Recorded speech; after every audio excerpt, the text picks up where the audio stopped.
What's up, runners? There's a lot of marathoning going on right now, and everybody wants to put their 2 cents in about the game. I love getting to listen and read everybody's feedback, but sometimes I run into things that seem a little unproductive. Part of that feels like it's due to inexperience with the extraction shooter genre, and I believe if we're going to provide actionable feedback on Marathon now, during the alpha and the beta, we need to start with the context of what it means to be an extraction shooter and how Marathon's doing it differently.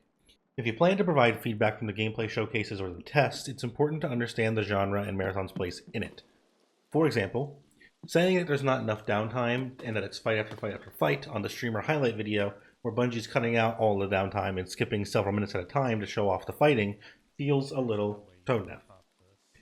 Now, I would agree that I would like to have seen the in-between, the looting, the exploring, but I understand that this element is present, but being glossed over because it takes several minutes to loot an area.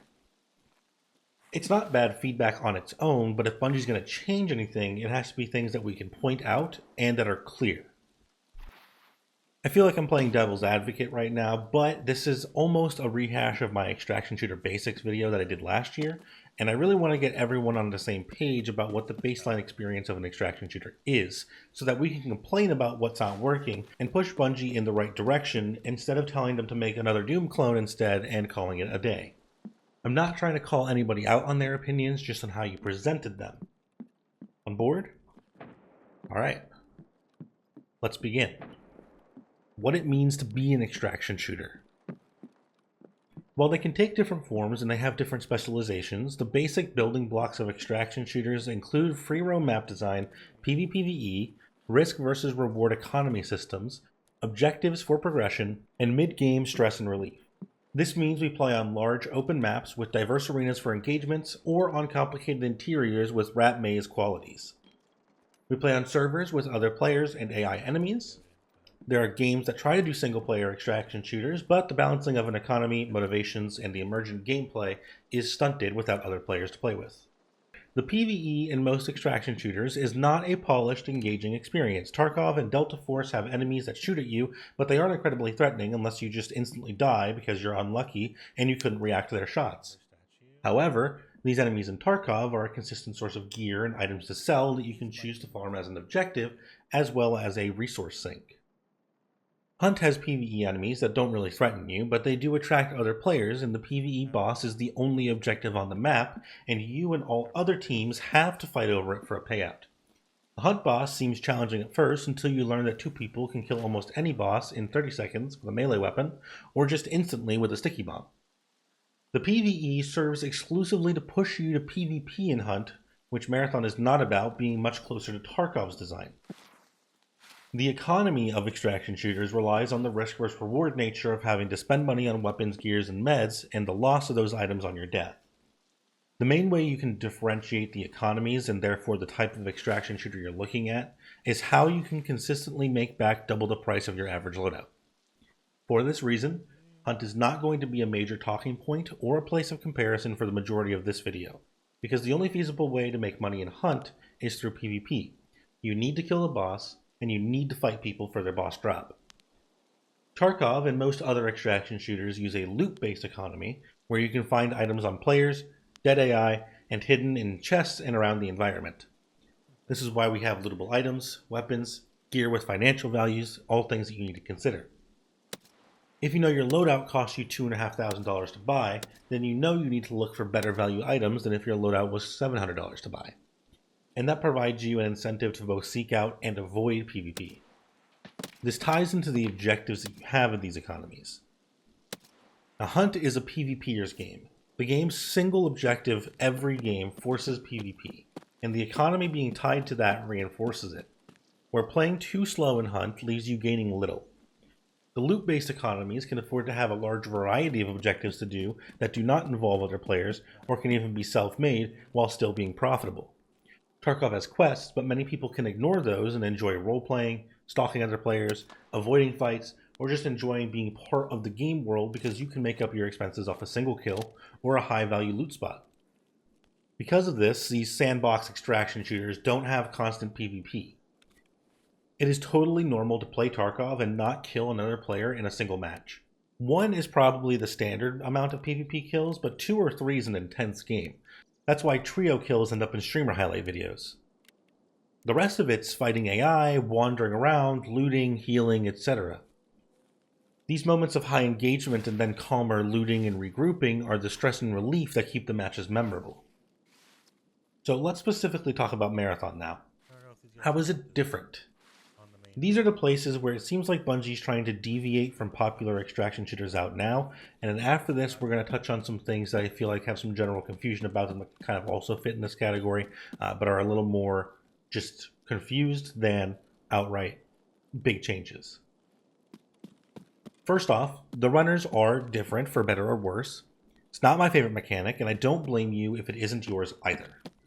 Funny enough, Delta Force beat them to the hero shooter extraction mode, but at least they're interesting enough to be relevant, and the runners add complexity as well as consistency to the game. Learning what the characters do and what they can combine for makes the game play out differently more often, but they also mean you'll always have a baseline skill set to work with. Even if you can't go out and buy smoke grenades and frag grenades, you can reliably turn invisible or scan for enemies. Being a console release extraction shooter is also a big deal. Realistically, console players only have Hunt right now. Tarkov is a million miles away from console, and they've only been teased by Delta Force, and DMZ basically got shut down.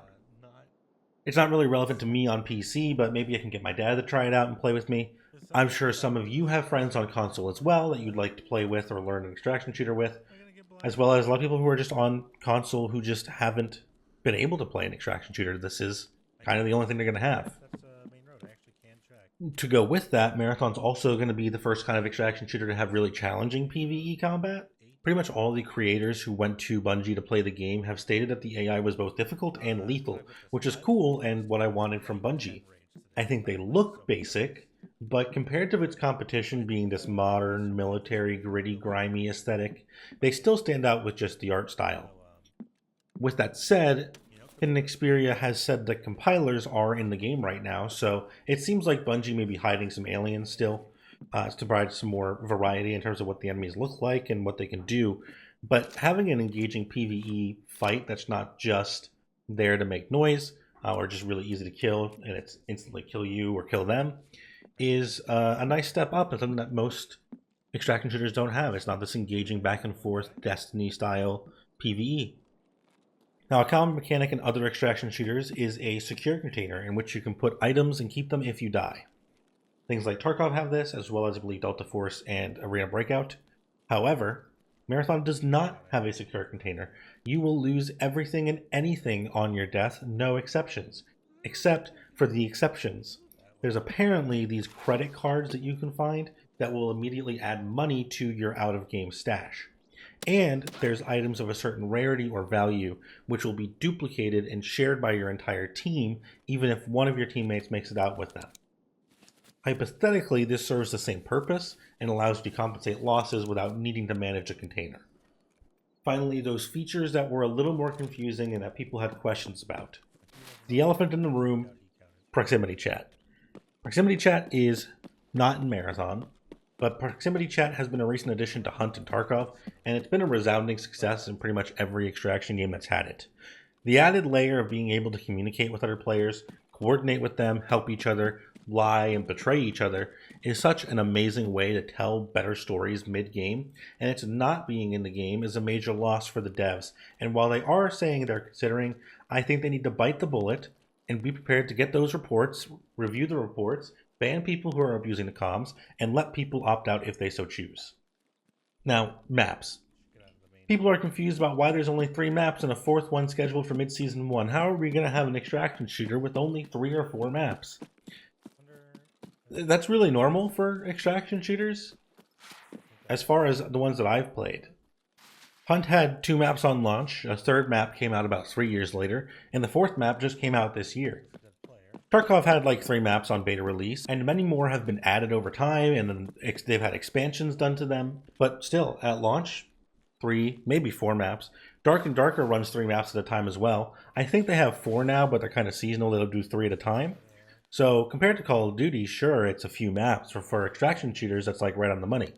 Especially considering most of these games also went for $40 on launch. Now, the revive system. Oh, the revive system.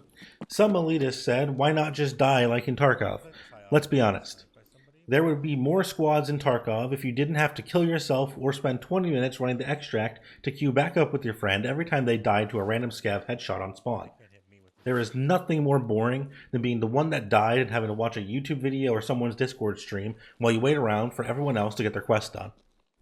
It is literally the best way to improve player retention by allowing you to keep players in the game and in match as much as possible. It also gives you a chance to keep going since you don't have a secure container to make you guaranteed money or get your gear back if someone looted you.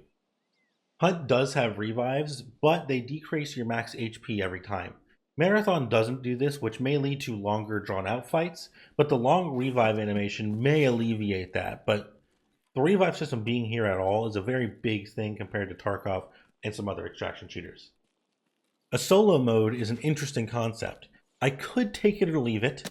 Hunt and Tarkov don't have solo modes. You either queue up in a stack or not in a stack. Hunt lets you choose if you're in a trio or duo lobby, but that's about it. The faster time to kill is a really good equalizer in these games, so being a solo, you're able to still one-shot 3 people about as fast as 3 people could one-shot you. I don't know how the longer time to kill is going to feel as a solo. In theory, it shouldn't hurt the game to have a solo mode, but it might disincentivize people from playing with their friends if it's a little bit easier. Then again, maybe it's exactly what the game needs. This is the kind of thing that I think you're going to have to play for yourself and provide your own feedback on this. But I just wanted to say, it's not a ubiquitous thing in extraction shooters. Sure, Battle Royales let you solo queue up, but extraction shooters typically you're either playing solo into groups or you're playing in groups. I've heard that there's a system that breaks a weapon down after being looted too many times, and people are wondering if this is like a normal thing in extraction shooters or what's up with that. And this is pretty normal compared to Tarkov, where your weapons have durability system. The more you use them, the worse they get, and then you can repair them, but they lose max durability every time. The purpose of these mechanics is to reduce the amount of top tier weapons over a long duration that are in the economy to prevent everyone from having to use meta weapons all the time. If everybody's super, nobody will be. However, in an extraction shooter, you don't want to have that high power spike at all times. I know that was a lot of information, but I want to talk about the upcoming alpha and the NDA. For those who don't know, the NDA for the alpha restricts video footage and streaming, but doesn't restrict what you verbally say or write about the game. So for anyone who plays the alpha, I implore you to consider giving some of this background info a thought while you're playing, and use it to give strong feedback to Bungie about what you do or don't like about the game in a way that they can improve it. If you really want a solo mode, tell them that. They aren't going to remove the revive system, but if you think that it should be longer to revive, or they should have a revive system where you have less HP, tell them that. If you play and the game just isn't for you, tell them what broke the deal for you.